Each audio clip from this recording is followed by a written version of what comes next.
So hello बच्चा लोग, हमने पूरी तरीके से कर लिया है रासायनिक अपक्रिया एवं समीकरण चैप्टर को समाप्त। तो अब बारी आ जाती है हमारे बोर्ड एग्जाम की। जो बच्चे हैं, उत्तर बोर्ड हो चाहे बिहार बोर्ड हो, बहुत ही इंपॉर्टेंट क्वेश्चन की बात। तो हम शुरू करते हैं वीडियो को। आपको बता दूं, ये क्वेश्चन मोस्ट इंपॉर्टेंट है और जिन्होंने अभी तक चैप्टर का पूरा एक्सप्लेनेशन नहीं देखा, वीडियो को जा करके वॉच करें। लिंक डिस्क्रिप्शन बॉक्स में है और प्लेलिस्ट में है। तो चलते हैं हम अपने पहले क्वेश्चन की तरफ। तो यहाँ पे पहला क्वेश्चन है, लोहे की वस्तुओं को हम पेंट क्यों करते हैं। मैंने आप लोग को बहुत अच्छे से समझाया था, जिन्होंने पिछली वीडियोस देखी है। बहुत इजी क्वेश्चन है। पेंट करने से पदार्थ का ऊपरी भाग छुप जाता है, वह वायु के साथ सीधे संपर्क में नहीं आता। वायु का मतलब यहाँ पे ऑक्सीजन से है, जिसके कारण उसमें जंग नहीं लगती है। इसलिए पेंट करने से हम लोहे के उस पदार्थ को जंग लगने से बचा सकते हैं। आपको मैंने बताया था कि जंग लगने के लिए क्या ज़रूरत है, वायु की ज़रूरत है और साथ ही साथ नमी की ज़रूरत है। और इन दोनों को अगर डायरेक्टली धातु के ऊपर लगने से रोकना है तो पेंट उसमें हेल्प करता है और इसी से लोहे पे जंग नहीं लगती। सेकंड क्वेश्चन हमारा कुछ ऐसा है, तेल एवं वसायुक्त खाद्य पदार्थों को नाइट्रोजन से प्रभावित क्यों किया जाता है। तो आपको बता दूं, तेल एवं वसायुक्त खाद्य पदार्थ को वायुरोधी बर्तनों में रखने से उपचयन की गति धीमी हो जाती है। तेल एवं वसायुक्त पदार्थ को नाइट्रोजन से भी इसलिए युक्त किया जाता है ताकि उसमें उपचयन ना हो सके। तो ये दो तरीके से आप लिख सकते हैं। कि आपको एक चीज़ मैं बता दूं, जो हम लोग चिप्स खाते हैं उसमें आपने देखा होगा कि जैसे ही हम पैकेट को फाड़ते हैं एक गैस निकलती है। वो और कोई गैस नहीं होती, वो नाइट्रोजन गैस होती है, जो कि ना खाने की पदार्थों के साथ में अपक्रिया करती है और ना प्लास्टिक के साथ अपक्रिया करती है। इसीलिए हम क्या करते हैं, ऑक्सीजन गैस जो है वो सड़ाने में हेल्प करती है। तो इसलिए ऑक्सीजन को बाहर निकालते हैं और उसकी जगह हम क्या करते हैं, नाइट्रोजन गैस भर देते हैं। चलते हैं तीसरे इंपॉर्टेंट क्वेश्चन की तरफ। तो थर्ड क्वेश्चन है, कॉपर सल्फेट यानी CuSO4 के विलयन में लोहे यानी Fe का एक टुकड़ा डाल देने पर विलयन का रंग क्यों बदल जाता है। तो आपको बता दूं, जब लोहे की कील को कॉपर सल्फेट के विलयन में डुबोया जाता है तो वह भूरे रंग का हो जाता है। लोहा कॉपर सल्फेट के घोल में से कॉपर को विस्थापित कर देता है। मैंने आपको क्रियाशीलता श्रेणी के बारे में बताया था, सीरीज के बारे में बताया था। तो उसमें क्या बताया था कि जो तत्व अधिक क्रियाशील होंगे वो कम क्रियाशील तत्व को क्या करेंगे, उनके यौगिक से तोड़ देंगे। तो यहाँ पे आयरन जो है यानी लोहा जो है वो कॉपर से ज़्यादा क्रियाशील है। वो क्या करेगा, SO4 को कॉपर से तोड़ देगा और Cu को अलग कर देगा। तो FeSO4 + Cu हो जाएगा। और एक चीज़ हमने और पढ़ी थी, क्या पढ़ा था हमने, विस्थापन अपक्रिया भी पढ़ा था, जिसमें क्या बताया था, BC गिव्स AC + B। देखिए A और C FeSO4 और Cu बचा, Cu हमारा अलग हो गया। तो यहाँ पे आयरन को हमने कॉपर सल्फेट के साथ रिएक्ट कराया तो आयरन सल्फेट + कॉपर जो है वो हमको क्या होगा, प्राप्त हो जाएगा। चलते हैं फोर्थ इंपॉर्टेंट क्वेश्चन की तरफ। तो फोर्थ इंपॉर्टेंट क्वेश्चन हमारा कुछ इस प्रकार से है, उत्प्रेरक से आप क्या समझते हैं। उत्प्रेरक को इंग्लिश में कैटलिस्ट कहते हैं। ये क्वेश्चन मोस्ट इंपॉर्टेंट है। वैसे पदार्थ जो स्वयं रासायनिक प्रतिक्रिया में भाग नहीं लेते, अभिक्रिया में भाग नहीं लेते या प्रतिक्रिया में भाग नहीं लेते, लेकिन प्रतिक्रिया के वेग को बढ़ाते हैं या घटाते हैं, उत्प्रेरक कहलाते हैं। आपने देखा होगा कि बहुत सारी रिएक्शन में हम क्या करते हैं, जो हमारा ये एरो है, इस एरो के ऊपर कुछ लिख देते हैं, उसी को कैटलिस्ट कहते हैं। ये क्या करता है, रिएक्शन की स्पीड को बढ़ाता है लेकिन रिएक्शन में बिल्कुल भी भाग नहीं लेता। जैसे Fe उत्प्रेरक की उपस्थिति में बेंजीन के हाइड्रोजन परमाणु का क्लोरीन परमाणु द्वारा प्रतिस्थापन। तो यहाँ पे हम आपको रिएक्शन के थ्रू समझाएं तो हमारे पास में बेंजीन है और क्लोरीन है। यहाँ पे Fe हमने क्या किया है, एज अ कैटलिस्ट लिया है। ये क्या करेगा, खाली इतनी हेल्प करेगा कि बेंजीन जो है और क्लोरीन जो है, बेंजीन का एक हाइड्रोजन जो है वो टूट जाएगा और क्लोरीन के साथ जुड़ करके HCl बना लेगा और यहाँ पे हमें C6H5Cl मिलेगा। मिलेगा, जिसको क्लोरोबेंजीन कहेंगे। C6H6 हमारा बेंजीन होता है, Cl2 क्लोरीन होता है और C6H5Cl हमारा क्लोरोबेंजीन हो जाता है। तो ये बहुत ही इंपॉर्टेंट क्वेश्चन है, आपको जरूर से जरूर ये क्वेश्चन तैयार कर लेना है। चलते हैं अपने अगले क्वेश्चन की तरफ। जब तक जिन्होंने चैनल को नहीं किया सब्सक्राइब, नीचे रेड कलर में आपको नजर आ रहा होगा, उस पर फटाफट से क्लिक कर दीजिए ऐसी और वीडियोस के लिए। तो इसी के साथ बात करते हैं फिफ्थ इंपॉर्टेंट क्वेश्चन की।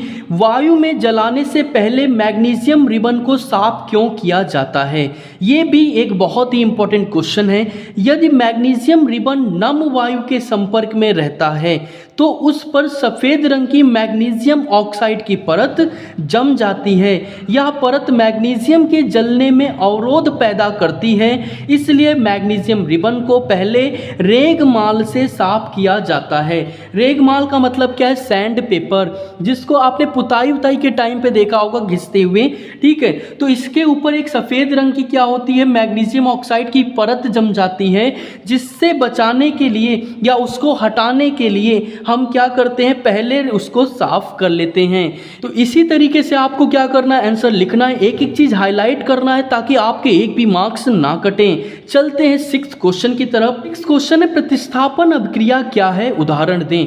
आपको बता दूं बहुत ही ज्यादा इंपॉर्टेंट क्वेश्चन है, प्रीवियस ईयर के क्वेश्चन पेपर में भी ये आया था। प्रतिस्थापन अभिक्रिया वह रासायनिक अभिक्रिया जिसमें अधिक अभिक्रियाशील धातु अपने से कम अभिक्रियाशील धातु को उनके यौगिकों के विलयन या गलित अवस्था से विस्थापित कर देती है, उसे प्रतिस्थापन अभिक्रिया कहते हैं। डिस्प्लेसमेंट रिएक्शन अभी मैंने समझाया था कि अधिक क्रियाशील जो तत्व हैं वो क्या करेंगे? कम क्रियाशील तत्व को उनके यौगिक से अलग कर देंगे। सेम एग्जाम्पल वहाँ लिया था, आयरन को यानी कि लोहे को कॉपर सल्फेट से रिएक्शन कराया तो यहाँ पे क्या हुआ? हमको आयरन सल्फेट प्राप्त हुआ और कॉपर जो है वो अलग हो गया। इस अभिक्रिया में Fe जो कि अधिक अभिक्रियाशील है कॉपर की अपेक्षा, उसे विस्थापित कर उसके स्थान पर स्वयं आ जाता है। तो ये चीज़ याद रखना, अधिक क्रियाशील धातु हमेशा क्या करती है? कम क्रियाशील धातु को उनके यौगिक से अलग करके खुद उनके जगह आके बैठ जाती है। ये तो वही बात हो गई जैसे ज़मीन किसी और की, मकान किसी और का, कब्जा किसी और का और रहता कोई और है। तो जिसके पास जितनी पावर होगी वो उस पावर का यूज़ करेगा और फाइनली जाके दूसरे के घर में कब्जा कर लेगा। चलते हैं क्वेश्चन नंबर 7 की तरफ। क्वेश्चन नंबर 7 है वियोजन अभिक्रिया से आप क्या समझते हैं? तो वियोजन अभिक्रिया इंपॉर्टेंट क्वेश्चन है, बिल्कुल। वियोजन अभिक्रिया जब एक बड़ा यौगिक टूटकर दो या दो से अधिक यौगिकों में विभक्त हो जाता है तो वियोजन अभिक्रिया कहलाती है। तो यहाँ पे देखिए जैसे क्या है हमारे पास 2KCl3O3 है, तो यहाँ से 2KCl + 3O2 टूट गया। अरे बहुत टफ हो गया यार, इजी सा बताइए। बिल्कुल भाई समझो, हमारे पास में क्या H2O है, H2O को तोड़ेंगे तो क्या होगा? H2 + O2 होगा। CO2 है, तोड़ेंगे क्या होगा? C + O2 होगा। ये सभी वियोजन अभिक्रिया ही हैं। AB जो है वो टूटे किसमें? A + B के फॉर्म में, तो वो वियोजन अभिक्रिया हो जाती है। चलते हैं यहाँ पे क्वेश्चन नंबर 8 की तरफ। 8th क्वेश्चन को गलती से भी मत छोड़िएगा, मैं बताए दे रहा हूँ, नंबर कम आएंगे तो यार मेरी कोई जिम्मेदारी नहीं होने वाली है। याद रखना, मोस्ट इंपॉर्टेंट क्वेश्चन है। संतुलित रासायनिक समीकरण क्या है? रासायनिक समीकरण को संतुलित करना क्यों आवश्यक है? संतुलित रासायनिक समीकरण वह है जिसमें अभिकारकों और उत्पादों में विभिन्न तत्वों के परमाणुओं की संख्या समान होती है। रासायनिक अभिक्रियाओं में द्रव्यमान के संरक्षण के नियम को संतुष्ट करने के लिए रासायनिक समीकरण संतुलित होना चाहिए। आपको बता दें, जो अभिकारक होते हैं, जो उत्पाद होते हैं, दोनों में जितने भी एलिमेंट यानी तत्व हम प्रयोग करते हैं सेम उतने ही उत्पाद में भी होने आवश्यक हैं। ऐसा मैं इसलिए कह रहा हूँ क्योंकि द्रव्यमान संरक्षण का नियम कहता है कि द्रव्यमान कभी भी नष्ट नहीं होता, केवल वो बदल सकता है। तो इसी वजह से अभिकारक में जितने भी हमारे क्या होंगे? तत्व होंगे, उनके उतने ही ही उत्पाद में तत्व होने चाहिए। ये चीज़ आपको याद रखनी है। इसके बाद 9th क्वेश्चन है, ऊष्माक्षेपी एवं ऊष्माशोषी अपक्रिया का क्या अर्थ है? इसका जवाब क्या है? एक लाइन में आप हमको कमेंट बॉक्स में कमेंट करके बताइए और हम चलते हैं इसके आंसर की तरफ। तो यहाँ पे 9th क्वेश्चन था, ऊष्माक्षेपी एवं ऊष्माशोषी अपक्रिया का क्या अर्थ है? तो पहले बात करें ऊष्माक्षेपी, ऐसी अपक्रिया जिसमें ऊष्मा बाहर निकलती है ऊष्माक्षेपी अपक्रिया कहलाती है। उदाहरण, मीथेन दहन की अपक्रिया ऊष्माक्षेपी अपक्रिया है। अरे छोड़ो इतनी सी बात यार, सांस लेते हो तो मुंह से सांस बाहर छोड़ते हो ना, तो जब सांस मुंह से बाहर निकलती है तो वो ऊष्माक्षेपी अपक्रिया है, क्योंकि जब हम बोलते हैं तो हमारे मुंह से गर्मी बाहर निकलती है। यहाँ एग्जाम्पल की बात कर लेते हैं, तो यहाँ मेथेन है, CH4 को मेथेन कहते हैं। ऑक्सीजन के साथ रिएक्शन कराया तो कार्बन डाइऑक्साइड और हमारा वाटर जो है हमको मिला और हीट बाहर निकली, तो इसी को कहेंगे ऊष्माक्षेपी अपक्रिया। इसके बाद में हम चलते हैं अपने नेक्स्ट अपक्रिया की तरफ, तो ये हमारी क्या हो जाती है? ऊष्माशोषी अपक्रिया। तो आपको बता दें, ऐसी अपक्रिया जिसमें ऊष्मा का शोषण होता है, ऊष्मा को अवशोषित करते हैं, ऊष्माशोषी अपक्रिया कहलाती है। उदाहरण, बेरियम डाइऑक्साइड तथा अमोनियम थायोसाइनाइड की अपक्रिया ऊष्माशोषी है। BaOH का होल ट्वाइस यानी बेरियम डाइऑक्साइड, और यहाँ पे हमारे पास में क्या हो गया, प्लस यहाँ पे हमारे पास अमोनियम साइनाइड हो गया, इनकी रिएक्शन कराई तो हमें BaSCN का whole twice plus 2NH3 plus 10H2O मिला। कुछ रिएक्शंस मैंने इजी करा रखी हैं, जिन्होंने वीडियो ही नहीं देखी यार उनको मैं क्या ही बताऊं। फटाफट से जाइए, सारी वीडियो वॉच करिए, 3 पार्ट में कंप्लीट किया है और हर एक पार्ट मोस्ट इंपॉर्टेंट है। एक भी छोड़ दिया तो बाद में मत कहिएगा कि भैया चैप्टर तो मेरे को समझ ही नहीं आया। आएगा कहाँ से बाबू, जब आपने पीछे का पूरा अपना जो बेस है वही नहीं क्लियर किया। तो जाइए फटाफट से इसको वॉच करिए और फिर इसको कंप्लीट करिए। तब तक हम चलते हैं 10th क्वेश्चन की तरफ। 10th क्वेश्चन हमारे पास में है, अवक्षेपण अपक्रिया से आप क्या समझते हैं? उदाहरण देकर समझाइए। तो आपको बता दूं, जब 2 विलयन को मिलाया जाता है और अपक्रिया में श्वेत रंग के एक पदार्थ का निर्माण होता है जो जल में अविलय है, तो इस अविलय पदार्थ को ही अवक्षेप कहते हैं। जिस अपक्रिया में अवक्षेप का निर्माण होता है उसे अवक्षेपण अपक्रिया कहते हैं। आसान तरीके से आपको बताता हूँ, आपने चाय बनाई, अब जब चाय बनाई तो चाय में चाय पत्ती भी डाली होगी, चीनी भी डाली होगी और पानी भी डाला होगा, बिल्कुल। लेकिन चाय बनने के बाद में आपने छन्नी लगा दिया और जैसे ही छाना, चीनी तो नहीं रुकी, पानी तो नहीं रुका, लेकिन चाय पत्ती रुक गई। अब वही चाय पत्ती हमारी क्या है? अवक्षेप है।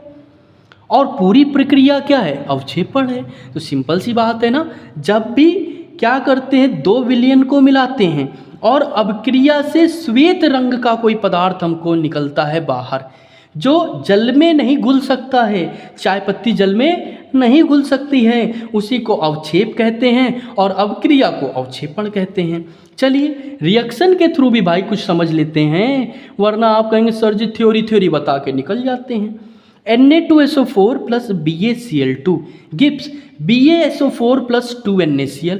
भैया यहाँ पे सोडियम सल्फेट है और ये बैरियम क्लोराइड है, तो भैया कुछ नहीं हुआ, यहाँ पे क्या हुआ, ये भाई साहब टूट गए, BaSO4 में बेरियम सल्फेट बना लिया और नमक लेकर के उड़ गए। तो यहाँ पे जो हमें BaSO4 मिला है यही हमारा अवक्षेप होगा, ये चीज़ आपको याद रखनी है। तो ये हो गए हमारे 10 मोस्ट इंपॉर्टेंट क्वेश्चन। 11वां इंपॉर्टेंट क्वेश्चन जो है, श्वसन को ऊष्माक्षेपी अपक्रिया कहते हैं क्यों? इसका जवाब कमेंट बॉक्स में बताइए। अभी मैंने आपको समझाया था ऊष्माक्षेपी अपक्रिया में श्वसन ऊष्माक्षेपी अपक्रिया है, तो कारण क्या है? इसका जो जवाब है फटाफट से हमको कमेंट बॉक्स में कमेंट करके बताइए। मिलते हैं अपनी अगली वीडियो में। चैनल को सब्सक्राइब, वीडियो को लाइक करना ना भूलें, वरना मत कहिएगा भैया 95% का सपना देख के 59 पे अटक गए, 95 लाना है तो गुरुकुल की पाठशाला के साथ जुड़ जाइए और इस बार बोर्ड एग्ज़ाम में 95 प्लस की गारंटी हम लेते हैं, आपके ज़रूर आएंगे, बशर्ते करना उतना है जितना हम कहें। मिलते हैं कुछ और इंपॉर्टेंट क्वेश्चन के साथ, तब तक के लिए बाय बाय किड्स, जय हिंद। पढ़ते रहें और ऐसे ही तैयारी करते रहें।